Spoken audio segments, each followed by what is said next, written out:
Il existe aujourd'hui en France quelques 4000 chocolatiers confiseurs, un métier plutôt récent puisque les premières formations professionnelles datent des années 80. Une profession défendue et représentée par la Confédération des chocolatiers confiseurs de France. On doit se battre pour défendre notre artisanat et notre qualité, surtout notre qualité, notre savoir-faire, pour ne pas qu'il s'épuise et qu'il puisse perdurer. Et la Confédération a aussi le rôle de faire la promotion du métier, de mettre en place les CAP de chocolatiers confiseurs, les CAP, les brevets de maîtrise et aussi le titre de meilleur ouvrier de France. À ce jour, on est 18 meilleurs ouvriers de France dans le monde.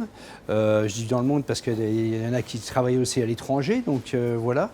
Et c'est le rôle d'une confédération de mettre en valeur et de mettre en osmose toute cette profession et tous ces leaders de la profession. Si aujourd'hui Fabrice Gillotte a décidé d'arrêter la formation pour se concentrer sur le développement de sa société, il n'hésite pas à faire part de ses connaissances et à transmettre son savoir-faire. C'est vrai que j'étais le premier chocolatier à penser à pouvoir découper avec une machine jet d'eau le chocolat. C'est utilisé en charcuterie, en pâtisserie, mais pas en chocolat parce que soi-disant que l'eau et le chocolat, c'est pas forcément ça fait pas forcément bon ménage ensemble.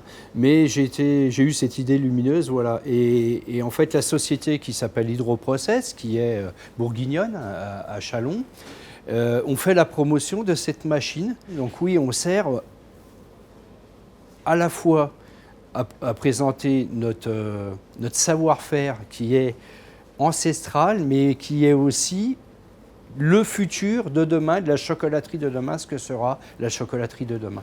Et ça, c'est important d'avoir cette tradition à réaliser tous les produits de base nous-mêmes et à pouvoir travailler avec de la nouvelle technologie parce qu'il y a des gestes qui ne sont pas intéressants à faire au quotidien.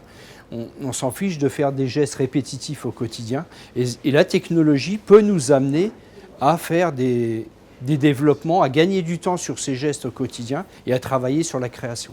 Une profession sans cesse en évolution et un métier qui ne connaît pas la crise et qui est accessible par différentes formations. Un jeune qui sort d'un CAP de chocolatier ou d'un brevet de maîtrise ou plus loin, il y a du travail partout en France et aussi à l'étranger.